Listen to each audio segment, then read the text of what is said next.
الحمد لله نحمده ونستعينه ونستغفره ونؤمن به ونتوكل عليه ونعوذ بالله من شرور أنفسنا ومن سيئات أعمالنا من يهده الله فلا مضل له ومن يضلله فلا هادي له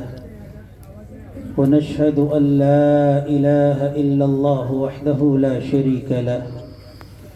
ونشهد أن سيدنا ومولانا محمدا عبده ورسوله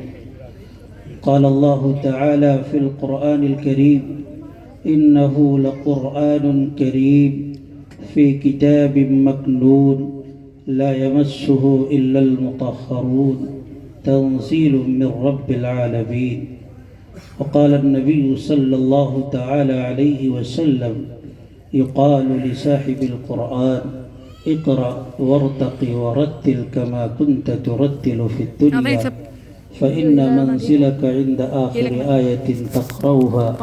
أو كما قال صلى الله تعالى عليه وسلم صدق الله مولانا العظيم وصدق رسوله النبي الكريم درفشانی نے تیری قطروں کو دریا کر دیا درفشانی نے تیری قطروں کو دریا کر دیا دل کو روشن کر دیا آنکھوں کو بینا کر دیا خود نہ تھے جو راہ پر اوروں کے ہادی بن گئے کیا نظر تھی جس نے مردوں کو مسیحا کر دیا اتر کر حرا سے سوئے قوم آیا اتر کر حرا سے سوئے قوم آیا اور ایک نسخہ کیمیا ساتھ لایا وہ بجلی کا کڑکا تھا یا صوت ہادی عرب کی زمین جس نے ساری ہلا دی درود پاک پڑھ لیں اللہم صلی علی محمد النبی الامی وعلی آلہ وسلم تسلیما مخدوم گرامی قدر حضرت مولانا مصلح الدین صاحب استاذ دارالعلوم دیوبند دیگر اسٹیج پر رونق افروز حضرات علماء کرام سامعین باتمکین پردہ نشین خواتین مجھے آج کی مجلس میں یہ شرف حاصل ہے اس کی 3 نشستیں تھیں اور تینوں میں میری شرکت ہوئی ہے پہلی نشست بچوں کی تھی میں نے اول تا آخر تقاریر نعت قرات مکالمے سب میں نے سماعت کیے تاثرات اگر دینے بیٹھیں گے تو وقت کا ضیاع میں سمجھتا ہوں چونکہ بہت مختصر سی یہ محفل ہے اور بڑا قیمتی ابھی خطاب نایاب ہونا ہے حضرت والا کا اس لیے بس اتنا کہتا ہوں دعا دیتا ہوں ان بچوں کو تجھے نصیب ہو اتنا عروج دنیا میں تجھے نصیب ہو اتنا عروج دنیا میں کہ آسماں بھی تیری رفعتوں پہ ناز کرے اللہ ان سے کام لے دین کا اس کی نظر کرم جو ہو جائے میرے دشمن مفید بن جائیں اے خدا میری قوم کے بچے خالد ابن ولید بن جائیں اس وقت ضرورت ہے ایسے لوگوں کی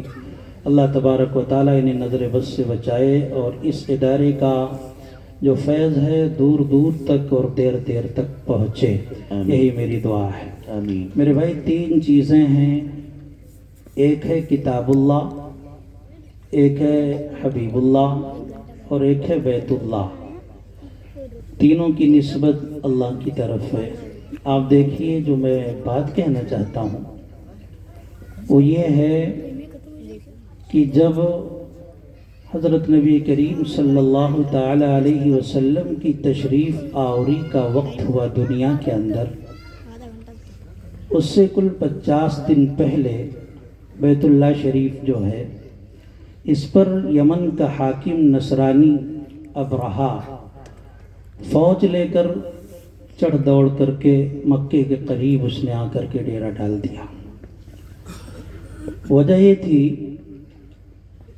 کہ لوگ بیت اللہ کا طواف کرتے ہیں اس کی زیارت کرتے ہیں اس کے گرد چکر لگاتے ہیں اس نے بھی حسد میں آ کے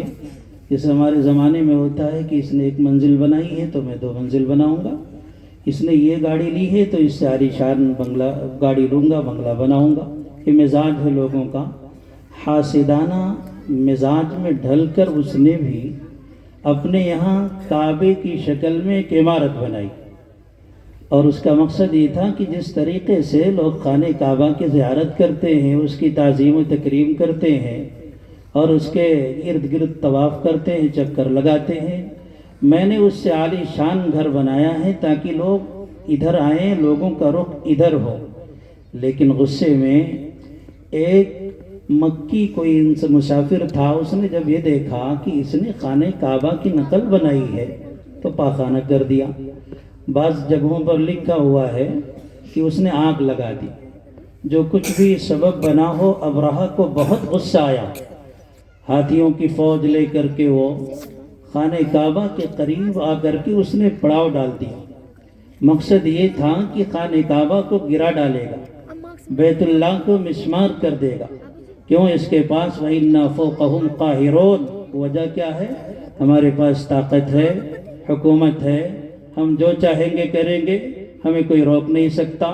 اور مکے میں کوئی کسی خاص کی حکومت نہیں ہے، کوئی منظم طاقت نہیں ہے، کوئی فوج نہیں ہے، کوئی اسلحہ اور ہتھیار نہیں ہے۔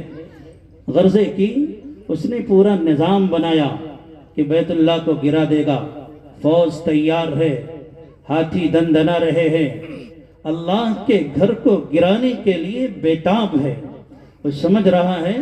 کہ شاید کوئی کارروائی نہیں ہوگی اور ہمارے اوپر کوئی عتاب نازل نہیں ہوگا، لیکن یہ عام گھر نہیں تھا، اسے بیت اللہ کہتے، اس کی نسبت اللہ کی طرف تھی۔ فوج تیار کھڑی تھی، اللہ کا گھر گرانے کے زوم میں وہ یہ بھول بیٹھا تھا کہ اللہ کی طاقت بہت بڑی طاقت ہے، خود سری اچھی نہیں ہے، سب کو سمجھائے کوئی، خود سری اچھی نہیں ہے، سب کو سمجھائے کوئی، ایسے ظالم کا ابابیلوں نے سرخم کر دیا، کھل گیا نمرود کی ساری خدائی کا بھرم، ایک ہی مچھر نے اس کی ناک میں دم کر دیا۔ اللہ کی طاقت کو اس نے فراموش کیا، کمزور خدا کے گھر کو اس نے گرانے کے لیے جب فوج قائم کی ہے۔ اللہ کا قرآن یہ کہتا ہے أَلَمْ تَرَ كَيْفَ فَعَلَ رَبُّكَ بِأَصْحَابِ الْفِيلِ أَلَمْ يَجْعَلْ كَيْدَهُمْ فِي تَضْلِيلٍ وَأَرْسَلَ عَلَيْهِمْ طَيْرًا أَبَابِيلَ۔ اللہ نے پرندوں کے غول کو تیار کیا اور ان پرندوں نے اپنے چونچ میں کنکریاں بھری اور ان پر ایسی بارش کی کعصف ماکول، ان کا نام و نشان مٹا کر کے رب نے رکھ دیا۔ بتانا یہ ہے کہ جب بیت اللہ پر برا وقت آیا اور اسے مسمار کرنے کے لیے وقت کا طاغوتی حکمراں وہاں پڑاؤ ڈال کر کے فوج لے کر کے وہاں جا کر کے اس نے اللہ کے گھر کو توڑنا چاہا، تو اللہ پاک نے اپنی فوج نہیں بھیجی، فرشتوں کی فوج نہیں بھیجی، اللہ پاک نے کوئی بہت بڑا نظام اس کے لیے قائم نہیں کیا۔ وہ معصوم پرندے چھوٹے چھوٹے، بعض لوگ تو اس کو ابابیل کہتے ہیں، کوئی بھی پرندہ ہو تھا چھوٹا بہت معصوم، جس کے چونچ میں 10 سینٹی میٹر کا پتھر بھی بہت مشکل سے آتا ہے، لیکن اللہ نے پرندوں میں سے انہی پرندوں کا انتخاب کر کے دنیا والوں کو یہ بتایا کہ میں جب اپنی فوج کسی کے مقابلے میں بھیجتا ہوں تو فرشتوں کی فوج نہیں ہوتی ہے، بلکہ وہ معمولی پرندے ہوتے ہیں، کمزور پرندے ہوتے ہیں، جنہیں کوئی شکار تک نہیں کرنا چاہتا کہ اس میں گوشت کم ہے۔ میں اپنے گھر کی حفاظت انہی معصوموں سے کر کے دکھاتا ہوں دنیا والوں کو، میں کسی فوج کا محتاج نہیں، میں کسی طاقت کا محتاج نہیں، میں کسی ایٹم بم کا محتاج نہیں، میں تو وہ ہوں کہ موسیٰ کو انتہائی ناگزیر حالات میں پیدا کرتا ہوں، فرعون کے گھر پرورش کرواتا ہوں، اور پھر انہی کے ذریعے سے فرعون کو دریائے قلزم کے لہروں کے حوالے کر کے دنیا والوں کو یہ بتاتا ہوں کہ دیکھو جو چیز مجھ سے منسوب ہے اسے ٹکر لینا آسان کام نہیں ہے، ٹکراؤ گے تو پاش پاش ہو کے رہ جاؤ گے۔ میرے بھائی دوسری چیز جو ہے وہ حبیب اللہ ہے، جناب محمد الرسول اللہ صلی اللہ علیہ وسلم کی عظمت مسلم ہے، کل کائنات کے دلوں کی دھڑکن آپ کی ذات گرامی ہے، آپ کی فضیلت پر لب کشائی مجھ جیسے طالب علم کے بس کی بات نہیں ہے، کوئی کیا جانے کیا تم ہو، خدا جانے کہ کیا تم ہو، کوئی کیا جانے کیا تم ہو، خدا جانے کہ کیا تم ہو، بس اتنا جانتا ہو محترم بعد از خدا تم ہو۔ رسالت کو شرف ذات اقدس کے تعلق سے نبوت ناز کرتی ہے کہ ختم الانبیاء تم ہو۔ نہ یہ طاقت زباں میں ہے، نہ یہ قدرت بیاں میں ہے، خدا جانے تو جانے کوئی کیا جانے کہ کیا تم ہو۔ آپ ہی تو ہیں کہ اللہ پاک نے جن کی وجہ سے کائنات کے گیسو کو آراستہ کیا ہے، اللہ پاک نے جن کے فیض میں پوری کائنات کو وجود بخشا ہے۔ کتاب فطرت کے سر ورق پہ جو نام احمد رقم نہ ہوتا، یہ نقش ہستی ابھر نہ سکتا، وجود لوح و قلم نہ ہوتا، یہ محفل کن فکا نہ ہوتی جو امام امم نہ ہوتا، زمین نہ ہوتی، فلک نہ ہوتا، عرب نہ ہوتا، عجم نہ ہوتا۔ صاف عقیدہ جن کے تعلق سے ہمارا یہ ہے کہ دنیا میں احترام کے قابل ہے جتنے لوگ، ہم سب کو مانتے ہیں مگر مصطفیٰ کے بعد صلی اللہ تعالی علیہ وسلم۔ ایک موقع ایسا آیا، ہجرت کا سفر ہے، پوری دنیا مٹانے پر لگی ہوئی ہے، ننگی تلواریں سوتی جا چکی ہے، وقت کے ابو جہل آپ کی گردن کاٹنے کو بیتاب ہیں، کل قبیلوں سے ایک ایک آدمی منتخب کر لیے گئے ہیں، اللہ کے نبی علیہ السلام کا قصہ پاک کرنے کے لیے نعوذ باللہ ناپاک عزائم کے ساتھ پوری طاقت لگی ہوئی ہے۔ آپ وَجَعَلْنَا مِن بَيْنِ أَيْدِيهِمْ صَدًّا وَمِن خَلْفِهِمْ صَدًّا خاک پر پڑھ کر ان کے سروں پر اڑا کر کے باہر نکل جاتے ہیں۔ جب صبح پتہ چلتا ہے کہ محمد تو نکل گئے، لوگ حیران پریشان، انگشت بدندہ کیسے نکل گئے ایسے جیسے رب نے چاہا۔ تلاش کرو، ڈھونڈو، پکڑو، 100 اونٹ کا انعام آپ کے سر پہ رکھا گیا۔ لالچی قسم کے لوگ آپ کی جستجو میں مارے مارے پھر رہے ہیں، اللہ کے حبیب غار ثور میں روپوش ہو جاتے ہیں۔ ایک جماعت وہاں پہنچتی ہے اور اگر چھپ کر دیکھتی تو اللہ کے نبی کا سراغ پا لیتی، یہاں تک کہ خطرے کا احساس ہوا۔ حضرت ابو بکر نے کہا یا رسول اللہ ہم پکڑ لیے گئے۔ اللہ پاک نے آپ کی زبان کو قرآن پاک کی شکل میں ڈھال کر بیان فرمایا، لا تحزن ان اللہ معنا، ہم پکڑے نہیں جائیں گے، کیونکہ پکڑا ہو جاتا ہے جو رب کی نصرت و حمایت سے دور ہو، اور جسے خدا کی حمایت حاصل ہو جائے کل کائنات مل کر اس کا بال بیکار نہیں کر سکتی۔ ابو بکر گھبرانے کی بات نہیں ہے، ہمارا کوئی کچھ نہیں بگاڑ سکتا ہے۔ بتلانا یہ ہے، اللہ کے نبی اندر گئے، کبوتری کو حکم ملا کہ انڈے دے دے۔ اللہ تبارک و تعالیٰ نے قرآن پاک میں فرمایا کہ مکڑی کا جو گھر ہوتا ہے بہت کمزور ہوتا ہے، مکڑی کو حکم ملا کہ تم جالے تان دو۔ سب سے کمزور گھر مکڑی کا، اور معصوم پرندہ کبوتر، اور انڈے اگر ذرا سا ٹکرائیں تو چٹک جائے، انڈوں میں طاقت کیا ہے؟ لیکن رب نے کہا میں فرشتوں کو نہیں اتاروں گا، جبریل کو نہیں بھیجوں گا، میں کوئی منظم فوج بھیج کر ان کے مقابلے میں نہیں کھڑا کروں گا۔ اگر انہیں اپنے طاقت پر ناز ہے تو آج یہ دیکھیں گے کہ گھروں میں جو سب سے کمزور گھر مکڑی کا ہے، انڈوں میں کمزور انڈا کبوتری کا ہے، میں اس کے ذریعے سے اپنے پیغمبر کی حفاظت کر کے دکھاؤں گا۔ چنانچہ انہوں نے کہا یہاں تو جالے تنے ہوئے ہیں، یہاں تو کبوتری نے انڈا دے رکھا ہے، اگر کوئی گیا ہوتا تو کیوں کر گیا ہوتا، انڈے ٹوٹ گئے ہوتے، جالوں کے تاروں پوت بکھر گئے ہوتے، لیکن یہاں گھر بھی سلامت ہے، انڈا بھی سلامت ہے، پتہ چلا اندر کوئی نہیں گیا۔ یہ رب کی حفاظت کی تدبیر ہے مسلمانوں، کہ وہ جب حفاظت کرتا ہے تو معصوموں کے ذریعے سے حفاظت کرتا ہے۔ اب باری آئی کلام اللہ کی، یہ اللہ کا افضل کلام ہے، اللہ نے جسے خود تلاوت کی ہے، جبریل نے سنا ہے، لے کر نازل ہوئے ہیں۔ ارسطو کی دانائی رخصت ہو گئی، افلاطون کی حکمت کو دنیا نے فراموش کر دیا، ابو علی سینا کا فلسفہ گردش زمانہ کے نظر ہو گیا، ڈاروین کے نظریے ارتقاء کو بندروں نے مسترد کر دیا، مارکس و لینن کی تھیوری نے روسیوں کو قلاش اور بین الاقوامی بھکاری بنا ڈالا، شیکسپیئر کے ڈراموں نے دنیا کو تباہ و برباد کر دیا، لیکن رب کا کلام ہے، زبان رب کی ہے، خرج من ذات اللہ تبارک و تعالی، یہ اللہ کی ذات سے نکلا ہوا ہے۔ فضل کلام اللہ تعالی علی سائر الکلام کفضلہ تعالی علی خلقہ، اس کے کلام کی فضیلت کو کوئی بیان نہیں کر سکتا، زبان میں یہ طاقت نہیں ہے، انگلیوں کے اندر یہ اللہ تبارک و تعالی نے اتنی تاثیر نہیں دے رکھی ہے، اللہ تبارک و تعالیٰ نے اس کلام کی حفاظت کا بھی انوکھا انتظام فرمایا۔ اللہ نے فرمایا اِنَّا نَحْنُ نَزَّلْنَا الذِّكْرَ وَإِنَّا لَهُ لَحَافِظُونَ، میں اس کی حفاظت کروں گا، میں نے ہی سے نازل کیا ہے، مگر حفاظت فرشتوں کے ذریعے نہیں ہوگی، طاقتور مخلوقات کے ذریعے نہیں ہوگی، وہ شیر جنگل کا درندہ جس کے سامنے کوئی جانے کی ہمت نہیں کرتا اس کے ذریعے نہیں ہوگی۔ اللہ تبارک و تعالیٰ نے اپنے کلام پاک کی حفاظت کا بھی عجیب انتظام فرمایا۔ وہ معصوم بچے جنہیں ابھی پاکی ناپاکی کا بھی شعور نہیں ہے، جو ازار باندھنے کے طریقہ بھی نہیں جانتے،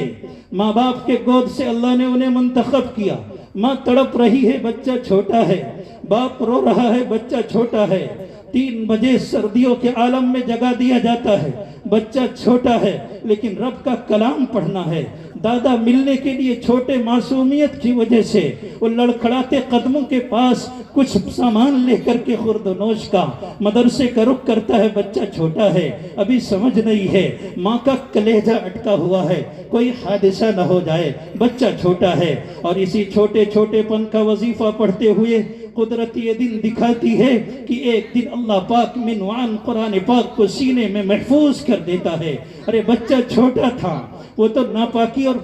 پاکی کو بھی نہیں جانتا تھا، وہ تو ازار بند باندھنے کا طریقہ نہیں جانتا تھا، مسجد کا احترام بھی اسے نہیں آتا تھا، لیکن رب نے بتایا کلام میرا ہے، حفاظت مجھے کرنی ہے۔ تو جس طریقے سے معجزہ والا کلام ہے، معجزاتی طور پر اس کی حفاظت کا بھی انتظام ہوگا۔ اللہ پاک نے اپنے کلام پاک کو اس طریقے سے محفوظ رکھا۔ مسلمانوں یہاں رک کر تاریخ کی ایک بات بتاتا ہوں، وقت بہت کم ہے، میں اشارے کر رہا ہوں۔ اسی ہندوستان میں انگریزوں کی حکومت تھی، 850 سال سے زیادہ یہاں حکومت رہی ہے۔ اندلس میں بھی مسلمانوں کی حکومت تقریباً 850-900 سال تک رہی۔ اسپین میں، دونوں ملکوں میں بعد میں انگریزوں نے اٹیک کیا اور قبضہ کر لیا، اندلس پر مکمل قابض ہو گئے، لیکن ہندوستان میں دیرینہ قبضہ جو ان کا خواب تھا یہ شرمندہ تعبیر نہیں ہوا۔ کبھی کہیں سے شورش برپا ہوتی، کبھی مقابلہ کرنے والے کہیں سے کھڑے ہو جاتے۔ ملکہ وکٹوریہ کی سرپرستی میں ایک میٹنگ رکھی گئی کہ آخر جس طرح اسپین پر مکمل قبضہ ہے، ہندوستان پر اس طرح قبضہ ہمارا کیوں نہیں ہو پا رہا ہے۔ چنانچہ یہاں سے 3 لوگ بلائے گئے، لارڈ میکالے، ڈبلو ہنٹر، اور یہ لارڈ میکالے جو وزیر تعلیم تھا، اور جنرل ڈائر جس نے جلیانوالہ باغ میں گولیاں چلوائی تھی۔ یہ پنجاب کی جامع مسجد میں 10 سال امام اس وقت رہا جب پنجاب میں اچھے اچھے قراء ہوا کرتے تھے اور کسی عام قاری کو موقع نہیں ملتا تھا امامت کا۔ اپنی مکاری سے قرات کا فن سیکھ کر کے 10 سال تک اس نے مسلمانوں کی نماز خراب کی تھی۔ میرے بھائی، ان تینوں کو بلایا گیا اور اظہار خیال کے لیے دعوت دی گئی۔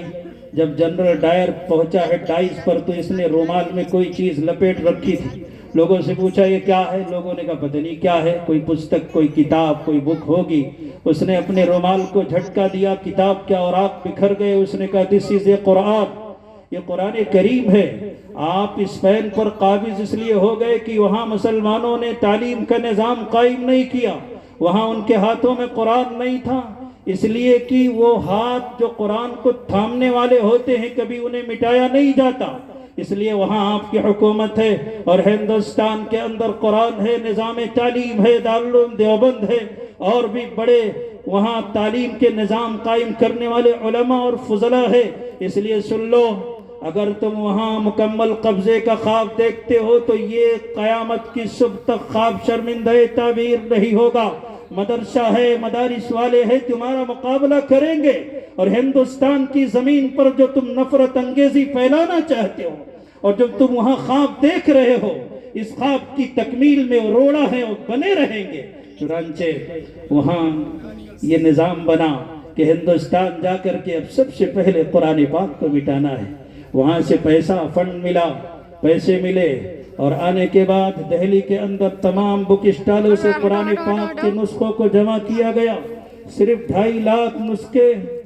چاندنی چوک کے چوک پر اکٹھا کر کے وہاں ان کو خاکستر کر دیا گیا۔ اس کے بعد جشن منایا گیا، قرآن جلا ڈالا۔ اب اسلام مٹے گا، اور اسلام مٹے گا تو ہمارا نظام یہاں قائم رہے گا، ہماری دادا گیری یہاں چلے گی، ہم جس سے چاہیں گے سجدہ کروائیں گے اور جس سے چاہیں گے خدا کہلوائیں گے۔ وہ لوگ مست و مگن تھے، قرآن چلائے گئے، نسخے برباد کیے گئے، اللہ کے کلام کی توہین کی گئی۔ انگریز افسر اپنے بازو میں عورتوں کو لے کر کے رنگ رلیاں رات کو منا رہے ہیں، شراب پی رہے ہیں کہ قرآن پاک ہم نے مٹا ڈالا۔ صبح ہوتی ہے، ملازمین آتے ہیں، ایک غریب ملازم بھی آیا، انگریز کی چال دیکھی، اس کی باتیں سنی، بہکی بہکی باتیں سن کر اس نے کہا آپ رنگ رلیاں منا رہے ہیں، آپ جشن منا رہے ہیں کہ قرآن کو آپ نے مٹا ڈالا، آپ کو پتہ بھی ہے کہ قرآن کے نسخے جلانے سے قرآن نہیں مٹتا، میں غریب آدمی ہوں، چند ٹکے کا ملازم ہوں، میرے گھر میرا ایک نونہال ہے، عمر اس کی 9 سال ہے، اس کے سینے میں سورہ الحمد سے لے کر کے والناس تک من وعن جیسے محمد الرسول اللہ صلی اللہ علیہ وسلم کے قلب اقدس پر قرآن اترا تھا، اسی انداز میں میرے بیٹے کے سینے پر ثبت ہے۔ تم قرآن کے اوراق کو جلا سکتے ہو لیکن ان سینوں کا کیا کرو گے جن سینوں میں قرآن محفوظ ہے؟ چنانچہ ماتھا ٹھنکا، اجازت لی گئی، اور اس کے بعد انہوں نے یہ کیا کہ چاندنی چوک سے لے کر خیبر تک کوئی درخت ایسا نہیں تھا جہاں علماء کی گردن کاٹ کر لٹکائی نہ گئی ہو۔ میرے محترم، وقت نہیں ہے کہ میں روداد سناؤں، بس اتنا کہتا ہوں، چپا چپا بوٹا بوٹا حال ہمارا جانے ہے، جانے نہ جانے گل ہی نہ جانے باغ تو سارا جانے ہے۔ علماء نے قربانیاں دی، اس لیے دی کہ قرآن محفوظ رہے گا۔ انگریز انہیں قتل کر کے سمجھتا رہا کہ قرآن کو مٹا ڈالا، لیکن ہوا یہ کہ بجھ نہیں سکتا کسی آندھی سے قرآن کا چراغ۔ آندھیوں خود آزمانوں سامنے میدان ہے، قرآن نہ مٹا اور نہ انشاءاللہ مٹے گا۔ اور میں نے ابھی کہا کہ جیسے قرآن کی حفاظت کی ذمہ داری رب تعالیٰ نے لی ہے، ایسے وہ ہاتھ بھی محفوظ رہیں گے جن ہاتھوں میں قرآن رہے گا، ایسے وہ مال بھی محفوظ رہے گا جو قرآن پہ لگے گا، وہ علماء بھی محفوظ رہیں گے جو قرآن کے خادم ہے، اور وہ عوام بھی محفوظ رہے گی جو اپنے مدارس کے تقدس کی حفاظت کے لیے سسکیاں بھرتی ہے اور اپنے جیب کے دہانے کھول کر کے ان کا تعاون کرتی ہے۔ یہ معمولی بات نہیں ہے۔ اللہ پاک نے قرآن پاک میں یہ فرمایا، لو انزلنا هذا القرآن على جبل، تم قرآن کی عظمت کو جانو یا نہ جانو، اور جانتے تو ایسی حرکتیں کیوں کرتے کہ تمہارے ٹی وی پر پردہ پڑا ہوا ہے اور تمہارے گھروں میں رقاصائیں ڈانس کر رہی ہے، وہی یاسین شریف کا تغرا بھی لگا ہوا ہے۔ تم صرف یہ نہیں کہ قرآن کے ترک کے مجرم ہو، تارکین قرآن بھی ہو، اور تم احانت قرآن کے بھی مجرم ہو۔ اللہ یہ کہتا ہے کہ اگر ہم نے علی جبل، یہ تنوین جو دو زیر ہے یہ نکرہ ہے، مطلب یہ ہے کہ کل کائنات کے پہاڑوں میں سب سے بڑے پہاڑ پر، چاہے وہ ہمالیہ کا پہاڑ کیوں نہ ہو، اگر میں نے قرآن کو اس پر نازل کیا ہوتا، اے محبوب آپ دیکھتے کہ قرآن کا پتا بھی پگھل کر پانی ہو جاتا، اس کی ہیبت و جلالت کی وجہ سے، اس کی عظمت شان کی وجہ سے، اس کے تقدس و کبریائی کی وجہ سے۔ اس لیے اللہ تبارک و تعالیٰ کے لاڈلے حبیب یہ فرماتے ہیں، من قرأ حرفا من کتاب اللہ تعالی فلہ بہ حسنہ والحسنۃ بعشر امثالها، ایک لفظ پڑھو گے تو 10 نیکی ملے گی۔ ومن قرأ القرآن وحفظہ، جس نے قرآن پڑھا، حفظ کر لیا، تو یاد رکھو مسلمانوں، وہ معمولی آدمی نہیں ہے، اس نے اللہ کے حلال کو حلال سمجھا، اس نے اللہ کے حرام کو حرام سمجھا، ادخلہ اللہ الجنہ، اللہ اسے جنت میں داخل کرے گا۔ ارے اکیلے گیا تو کیا ہوا؟ اللہ تبارک و تعالیٰ کہتا ہے، اے میرے بندے حافظ قرآن، تو اکیلے جائے گا تو میرے قرآن کے تقدس کا اظہار نہیں ہوگا۔ تو وشفعہ فی عشرۃ من اہل بیتہ کلہم قد استوجب لہ النار، اپنے اس نانا کو بھی یاد کر لے جو تیرے لیے دعا کرتا تھا میرا نواسا حافظ قرآن بن جائے، اپنی اس بڑھیا نانی کو بھی یاد کر لے جو اپنی دعاؤں میں کہتی تھی میرا نواسا جنازہ پڑھا لے، میرے اپنے دادا کو یاد کر لے جو اپنی لوٹی پٹی پونجی کو بحال کر کے تیرے لیے چند سکے خرچ کر کے، تیرے خرد و نوش کے سامان کا انتظام کر کے، اپنی شکستہ لاٹھی کے سہارے سے تیری دیکھ ریکھ کے لیے آتا تھا، کئی بار لڑکھڑاتا تھا، کئی بار گرتا تھا، لیکن پوتا اپنا ہے، اللہ کا کلام پڑھ رہا ہے، اس لیے اس کی خبرگیری کے لیے آیا کرتا تھا، تو اسے بھی یاد کر لے۔ میرے محبوب نے فرمایا، اور محبوب کا فرمان اللہ تبارک و تعالیٰ کی زبان کی ترجمانی کرتا ہے، ان ہوا الا وحی یوحا، اللہ کا حکم جب ہوتا ہے تو محبوب کلام کرتا ہے۔ ارشاد ہوگا 10 ایسے لوگوں کو جہنم کی مہر لگ چکی ہے جن کے اوپر ان کی سفارش کر، تیری سفارش پر جہنم کی مہر ٹوٹے گی اور اللہ تعالیٰ جنت کے اندر داخلہ فرمائے گا۔ 10 لوگ یہ بھی گئے، وہ ماں باپ جن کو سمجھایا گیا تھا کانوینٹوں میں پڑھاؤ نوکری کرے گا بچہ، یونیورسٹیوں میں ڈگریاں دلاؤ، تمہارے بچوں کے پاس ڈگریاں ہوں گی، تم کھاؤ گے کماؤ گے مالدار کہلاؤ گے۔ انہوں نے چمکتے ڈالروں کے جھنکار کو اپنے پیروں سے رونت کر یہ اعلان کیا تھا، سب کچھ بنے گا بچہ لیکن پہلے حافظ قرآن بنے گا، سب کچھ بنے گا بچہ پہلے اللہ کا مبارک کلام سیکھے گا، بچپن میں سیکھے گا۔ بچپن میں اگر کوئی اسے ورغلائے گا، ارتداد کے کگار پر پہنچانے کی کوشش کرے گا تو اس کے ہاتھ میں انگارے رہی، آگ کا پہاڑ بھی لے کر چلنا پڑے چلے گا، لیکن اپنے ایمان و یقین کی دیوار کو متزلزل نہیں ہونے دے گا۔ چنانچہ ان والدین کے لیے ابو داؤد شریف کی روایت ہے، البسا والداہ تاجا یوم القیامہ ضوءہ احسن من ضوء الشمس، اللہ تعالیٰ ان کو ایسا تاج پہنائے گا جو سورج سے بھی زیادہ منور و تابناک ہوگا۔ لوگ کہیں گے کون ہے یہ؟ لگتا ہے اپنی امت کا کوئی نبی ہے، لگتا ہے کوئی ولی ہے، وقت کا بایزید ہے، سری سبتی ہے، معروف کرخی ہے، جنید بغدادی ہے، نظام الدین اولیاء ہے اور خواجہ معین الدین چشتی اجمیری ہے۔ ارشاد ہوگا نہیں، ان کے رتبے تو سوا ہے، یہ وہ لوگ ہیں جو زمانے کے انحطاط کے باوجود اپنی اولادوں کو سب سے پہلے انہوں نے قرآن پاک پڑھا کر کے ایمان اور یقین کو محفوظ کر دیا تھا۔ آج اس کے اعزاز میں ان کے سروں پر تاج رکھا گیا۔ مسلمان بھائیوں، جنہوں نے قرآن پاک سے وابستگی کا اظہار کیا ہے وہ کبھی محروم نہیں رہے ہیں۔ ہم جو قرآن، بس آخری بات کہہ کر کے بات کو ختم کرتا ہوں، اکابر کا انتظار زحمت ہے اور ان کی زحمت سے بڑا ڈر لگتا ہے۔ اللہ والوں کی الٹی بھی سیدھی ہو جایا کرتی ہے، اس لیے بہرحال میں توحید زیادہ دیر کرتے ہوئے چونکہ مہمان تھا، کھانا کھانے کے لیے حاضری درج کرانی تھی، ورنہ میں حضرت سے کہتا کہ میں تو بعد میں بھی آ سکتا ہوں، آپ ہی آپ ہیں، لیکن بہرحال جب چھیڑا ہے تو داستان مکمل نہ صحیح تکمیل کے قریب پہنچ جائے۔ جو قرات ہم پڑھتے ہیں، قرآن پاک انزل القرآن وعلی سبعۃ احرف، 7 طریقوں پر نازل ہوا۔ جس طریقے پر ہم قرآن پاک کی تلاوت کرتے ہیں یہ امام عاصم کوفی کی قرات کہلاتی ہے۔ اللہ پاک جزائے خیر دے، حضرت امام اعظم جن کی فقہ میں ہم تقلید کرتے ہیں وہ بھی کوفی، اور پوری دنیا میں جو نظام قرات رائج ہے وہ بھی امام عاصم کوفی کی قرات ہے۔ اللہ پاک نے خدمت لی ہے کوفہ سے، لوگ کہتے ہیں کہ وہاں تو حدیث کی جانکاری نہیں تھی، بہرحال تو امام عاصم کوفی جو تھے جب بولتے تھے تو ان کے منہ سے خوشبو آیا کرتی تھی۔ شاگرد ایک دن کہنے لگے کہ حضرت آپ جب بولتے ہیں تو منہ سے خوشبو آتی ہے، آپ پرفیوم پیتے ہیں یا عطر کھاتے ہیں، وجہ کیا؟ حضرت نے ٹالنا چاہا لیکن شاگرد تو شاگرد ہوتے ہیں۔ حضرت داغ جہاں بیٹھ گئے، اینٹ گئے۔ شاگردوں نے جب بسط اسرار یہ معلوم کرنا چاہا تو حضرت نے پھر راز اگل دیا اور کہا بیٹو بات یہ ہے کہ جب سے مجھے پتہ چلا کہ میرے رب کا کلام ہے، سچا کلام ہے، نورانیت ہے، جو پڑھتا ہے قرآن ساتھ لے کر جاتا ہے، قبر کا مونس و غمخوار ہے، قیامت کا شفیع ہے، کل جب پوری دنیا ساتھ چھوڑ دے گی تو اس کی ایک سورت سورہ ملک آ کر کے سفارش کرے گی عذاب قبر ٹلوانے کے لیے۔ تو میں نے جب سے یہ سنا، موسیقی پہلے بھی رائج تھی میرے بیٹے، میں نے گانے نہیں سنے، میں نے کسی ایسی چیز میں اپنا وقت ضائع نہیں کیا جو رب کی ناراضگی کا سبب ہو۔ قرآن پڑھا، پڑھایا، جب تک بیدار رہتا قرآن کی تلاوت کرتا،